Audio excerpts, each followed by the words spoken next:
Welcome to Living Marvelously with me, Laurie Jonas. This is the show where we unleash the marvelous potential in every woman. Are you ready to dream big and leap into a life you love? Don't let the expectations of others choose for you. Step out of your comfort zone and learn how to create what your life looks like. I'll take you on an inspirational journey, helping you tap into the wellspring of your inner strength, get clear on your life purpose, and unleash the vision you came into the world to share. On Living Marvelously, you will learn about personal development, self-care, and spirituality. And together, we will connect with others, sharing their unique energies, and learn to create a world that allows everyone to shine. Living Marvelously starts now. Good morning. Today we are going to dive into a topic that is close to my heart, and it should be close to everyone's heart. It's Valentine's Day tomorrow, so happy Valentine's Day. You either love Valentine's Day and go all in on it, or you hate Valentine's Day and or think it's just a a marketing ploy, which we'll talk about, or you're just indifferent to it. It comes and it goes, and you don't really pay much attention. However, I think it's a great opportunity to just love. It's a great opportunity to take a moment and pause and think about love. Think about love for others. Think about love for yourself. Think about love for, your partner. So let's just dive in. And I have gifts today. So I'll leave them in the description below. So check those out too. But we are going to go beyond the chocolates, the roses, and the Hallmark cards. Because what if Valentine's Day became more than just a celebration of romance? What if it was a day to honor yourself? What if it was a day to spread kindness? What if it was a day to just cherish all the relationships in your life that make it beautiful? I remember a while ago, my daughter said something to me about Valentine's Day. She didn't have a partner at the time, and she was like, "Oh, all my friends are going out or whatever." And I was like, "Well, let's just make it about you. Create a tradition for yourself on Valentine's Day." And she did do that, and she enjoyed it. Now, my husband and I, we don't usually make a big deal out of Valentine's Day either. He's always told me he doesn't like giving me flowers because they die soon. However, we try to make it an excuse maybe to go out to eat, to relax, enjoy each other's company. Nothing extravagant, just time together to connect. And whenever we can actually take a pause and do that, it's a bonus. So let's just use Valentine's Day for what we can. Okay, but here's another idea for how you can make Valentine's Day special, especially if you don't have a significant other. Instead of feeling lonely, what if you decided to dedicate the day to self-love? You could spend the day focusing entirely on yourself. Start with a long walk. If it's too cold and snowy like it is here in Minnesota, you could do it indoors or bundle up and go outdoors and feel that fresh air on your face. Treat yourself to a favorite dessert. End the evening journaling, which is something I would love to do. Journal about everything you love and appreciate about yourself. By the time you go to bed, you won't feel lonely at all. Instead, you will feel deeply loved and fulfilled because of the kindness you show to yourself. Another scenario could be celebrating Valentine's Day with some friends. And this is, I'm sure all of you have heard about Valentine's Day. It's kind of a big deal now. They didn't have that before I was married. So I never really, and still don't, do a Valentine's Day. Maybe I need to start creating one for my friends as an excuse to get together, because it's hard to get everybody together these days. But everybody could bring a dish to share. You could swap little handwritten notes of appreciation to each other and really just laugh until your cheeks hurt, because that is what brings joy to everybody's lives. The beauty of Valentine's Day is really yours to define, whether it is a date night, a self-care day, or time spent with friends and family. The common thread is love in all its forms. And love is a word that should be beautiful, that should create this beautiful feeling inside you. But sometimes we attach love to things and then we don't feel it as much. Like we feel like it's a bad thing because we don't have it or somebody else isn't giving it back to you. But love is meant to be felt. So just take a moment and just feel love for yourself. Say something nice to yourself, like, I love you. And I really appreciate that we are here today sharing this message with everyone that's listening. And I think we've got gifts to share and we are beautiful. And I, we are here for each other. Just feel some love for yourself. And does it make you feel warm? To me, it makes me feel warm to just share some love with myself. So I want, sometimes when we get so attached to what love should be, we forget what love really feels like. So I want to ask you, what if Valentine's Day could be a day to show love in every form to yourself, to others, and to life itself? So let's explore this together. People like to say that Valentine's Day is a ploy to sell flowers, chocolates, cards, but did you even know how it might have gotten started? Saint Valentine was a Roman priest when there was an emperor called Claudius who persecuted the church at that particular time. He also had an edict that prohibited the marriage of young people. Now, this was based on the hypothesis that unmarried soldiers fought better than married soldiers because married soldiers might be afraid of what might happen to them or their wives or families if they died, so they wouldn't be as aggressive.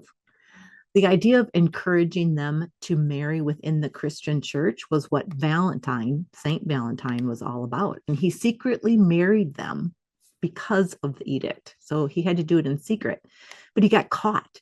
He got imprisoned and tortured for performing marriage ceremonies against the command of Emperor Claudius II. And there are legends told about Valentine's actions while he was in prison. So one of the men who was to judge him in line with Roman law was Asterius, whose daughter was blind. Others say Asterius was a jailer and knew of St. Valentine's healing powers, but St. Valentine was supposed to have prayed with and healed the young girl with such an astonishing effect that Asterius became Christian. In the year 269 AD, Valentine was sentenced to a 3-part execution of a beating, stoning, and decapitation because of his stand for Christian marriage. And the story goes that the last words he wrote were in a note to Asterius's daughter, and he inspired today's romantic missives by signing it "From Your Valentine." Isn't that interesting? So not everyone believes this story, and I'm sure there are many different versions, but it may help to understand the holiday. So back to how to celebrate Valentine's Day and love in all its forms. Let's start with the foundation of all love, and we've already touched on this, but it's self-love. Why is it so important? Well, think about it this way. When your own cup is full, you're better able to pour into others. Self-love is not selfish, it's essential. And I just wrote a blog post about this, and I have always tried to figure out how to convey this because I have known it to be true, but it's hard to tell others that you really have to take care of yourself first when you're so eager and want to take care of everybody else, because sometimes that's easier to do. But when you practice self-care, you are not taking away from others. You are ensuring that you have the energy, the patience, the emotional stability to be the best version of yourself for them. Because prioritizing your needs doesn't mean you care less about those around you. It means that you acknowledge that your well-being is just as important as anyone else's, and that taking care of yourself allows you to be more present, patient, and engaged with others. Does that make sense? I hope it does. And I hope you can hear that. If you're somebody who's a caretaker and is always doing things for others and not for yourself, I want you to hear that. It's so important. So here's a few simple ways you can practice self-love this Valentine's Day. Write a love letter to yourself. And I'm serious. Sit down and write about your strengths, your accomplishments, what makes you unique. Keep it somewhere safe and read it when you need a boost. And don't say, I don't have any accomplishments or I don't have any gifts, because you do. And they could be simple things like you make really good cookies for your grandkids, or it could be you just have a way of listening to people that makes them feel good. You could take a me day. What brings you joy? Is it reading, taking a bubble bath, or binge watching your favorite show? Give yourself permission to indulge without guilt. I love doing this. In fact, I was just on a vacation with my whole family, and we had such a good time, and we got to spend 4 full days together with my kids, my daughter-in-law, and my grandkids. And it was just so much fun. And there was so much love, and everybody was was together, which it doesn't happen a lot for us. But there was a moment in time during that weekend where I was like, you know what? I just need a little me time. And I actually just left the group, went upstairs. I think the children might have been sleeping, and just journaled for a little while because I needed to rest, and I needed to just think about myself for a minute. Reflect on what you've overcome. Sometimes self-love comes from recognizing how far you've come, and give yourself credit for your resilience. And make a tradition out of it. Every year, look forward to doing something to make yourself feel good. So instead of thinking Valentine's Day is not a great holiday, mark it, circle it, put a big heart around it on your calendar, and make it a you day. So, of course, Valentine's Day is also a great opportunity to show love to the people in your life. But love doesn't have to be flashy or expensive. Sometimes the smallest gestures mean the most. So here are a few ideas. Write a handwritten note to someone you care about. So instead of writing that note to yourself, this is much easier. Write it to somebody else that you care about and tell them what they mean to you. Share a memory that makes you smile, which will for sure make them smile too. Cook a favorite meal, bake a sweet treat for someone you love. Spend quality time, plan an outing, play a game, or even just watch a movie together. Your presence is the greatest gift you can give. And let's not forget about acts of kindness. Compliment a coworker, surprise someone with coffee, or offer to help a neighbor. These little moments create ripples of love in the world because, kindness is happening all of the time in little bits of love and compassion for each other. When you notice those acts of kindness, it can be contagious and inspire you to do your own random act of kindness. It not only affects you and the recipient, but it affects everyone else who watches. So if you need to improve your mood or raise your vibration, notice acts of kindness and pay it forward. My mom, Marvel, was always kind. I would notice her kindness to strangers all the time. When I was talking to my uncle, her brother, Father Rob, at one of their other siblings' funerals, he said this to me. He said, one of Marvel's great gifts was her ability to engage others in talk and conversation, even strangers. Almost everyone felt comfortable and actually trusting when with her. And as you say, it wasn't long before laughter was part of the scene. Isn't that, I just love that that's what people remember about my mom. So in a world where we become so divisive, acts of kindness can bring us together. So notice kindness instead of differences or comparisons. We can be a model for others. It doesn't take much to be kind to someone else. So just a smile can change someone's whole day. All right, we're going to take a short break. And when we come back, we're going to talk a little bit more about Valentine's Day and how we can celebrate it. So I will see you in a bit.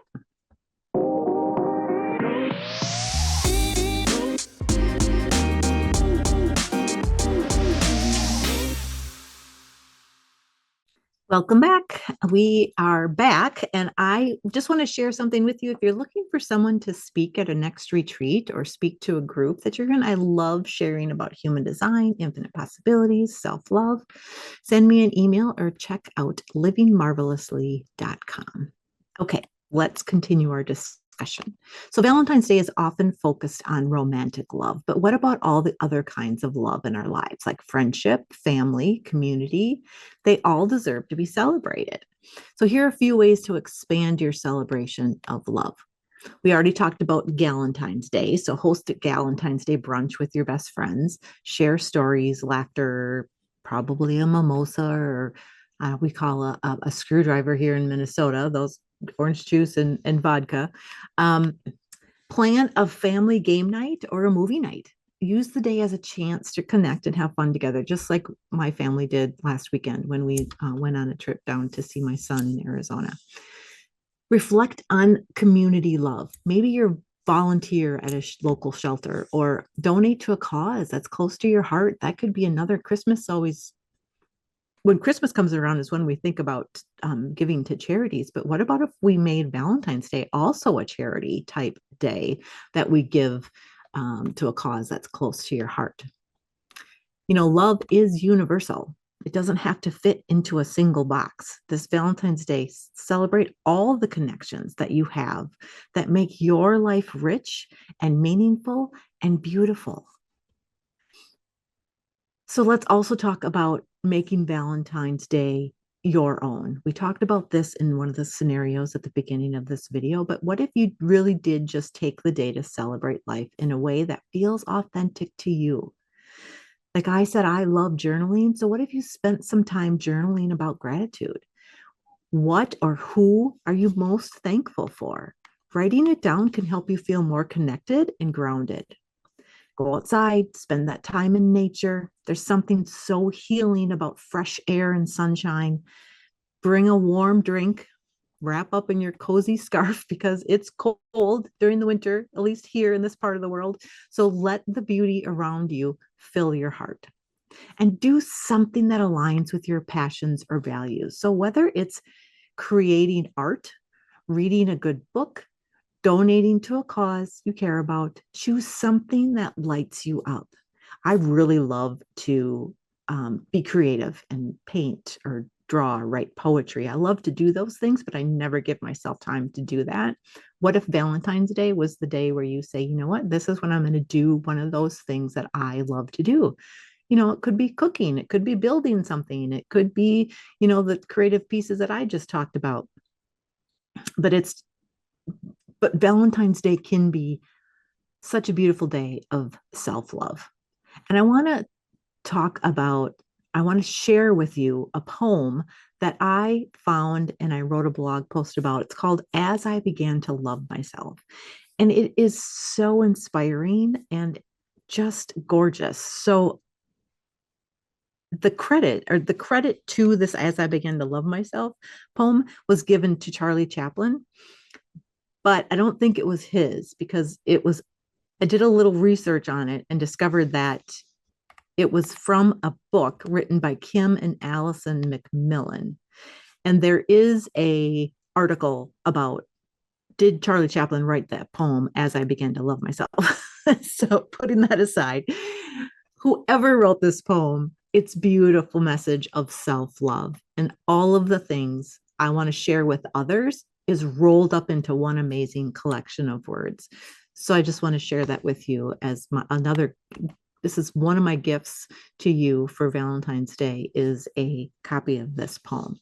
So as I began to love myself, as I began to love myself, I found that anguish and emotional suffering are only warning signs that I was living against my own truth. Today, I know this is authenticity.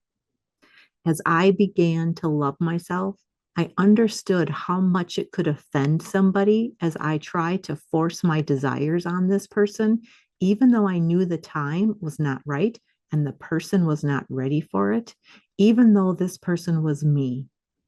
Today, I call it respect. As I began to love myself, I stopped craving a different life. And I could see that everything surrounding me was inviting me to grow. Today, I call it maturity.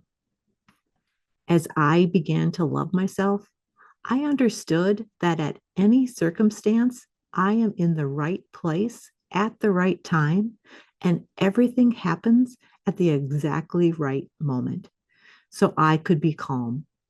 Today, I call it self confidence. As I began to love myself, I quit stealing my own time and I stopped designing huge projects for the future. Today, I only do what brings me joy and happiness, things I love to do and that make my heart cheer. And I do them in my own way and in my own rhythm. Today, I call it simplicity. As I began to love myself, I freed myself of anything that is no good for my health: food, people, things, situations, and everything that drew me down and away from myself. At first, I called this attitude a healthy egoism. Today, I know it is love of oneself. As I began to love myself, I quit trying to always be right. And ever since, I was wrong less of the time. Today, I discovered that is modesty. As I began to love myself, I refused to go on living in the past and worry about the future. Now I only live for the moment where everything is happening. Today, I live each day, day by day, and I call it fulfillment. As I began to love myself, I recognized that my mind could disturb me and it can make me sick. But as I connected it to my heart, my mind became a valuable ally. Today, I call this connection wisdom of the heart. We no longer need to fear arguments, confrontations, or any kind of problems with ourselves or others. Even stars collide, and out of their crashing, new worlds are born. Today, I know that is life. Isn't that awesome? I just love that poem. There's so much in that poem about being authentic to who you truly are. This is all about loving yourself. And it can be really hard. But again, I want to just reiterate, when you love yourself, you have so much to give to others. Respecting yourself, being mature enough to crave something in your own life and not worrying about how others see your life or worrying about how others are going to perceive you. Self confidence, being in the right place always. And everything is happening for you, everything is happening at exactly the right moment. Just being simplistic, doing the things that bring you joy. That's one of my biggest lessons. To find your purpose, to just really find happiness in your life, is to just pay attention to the things that bring you joy. Modesty, not always having to be right, not trying to push things onto others, just being okay with um, the things that you love, being okay with the way that you live your life. So much in that poem. Again, I have a copy of it for you. Read through it and just really ingest it. So, as we wrap up, let's recap what we've talked about today. Valentine's Day is a chance to show love to yourself, to others, and to life itself. So, whether it's through a small act of kindness, whether it's a moment of self care, or a celebration with your loved ones, remember that love is a gift you can give and receive freely. So, here's my challenge to you: choose one thing you heard today and try it out this Valentine's Day. Now, that's tomorrow, so you don't have a lot of time to plan, but you can do it. So, write that love letter to yourself, write a love letter to somebody else, plan a surprise for someone, spend the day doing something that brings you joy. So, I'll just leave you with this affirmation: I am deserving of love, of joy, and connection, and I give and receive it freely. So thank you for spending time with me. I hope you have a fabulous Valentine's Day and it becomes a day you look forward to every year. So feel free to comment. Feel free to reach out. I'd love to hear from you. Be sure to subscribe. Be sure to click that thumbs up button. And until next time, keep living marvelously. Thank you for listening to Living Marvelously with me, your host, Laurie Jonas. Tune in next time to unleash the marvelous potential in every woman, every second and fourth Thursday at 8 a.m. Pacific on transformationtalkradio.com as I help you choose a life that you are passionate about. Learn to embrace your unique self, dream big, and leap into what you choose to have your marvelous life look like. Together we create a world that allows everyone to shine. For more information, visit livingmarvelously.com. That's livingmarvelously.com. See you next time on Living Marvelously.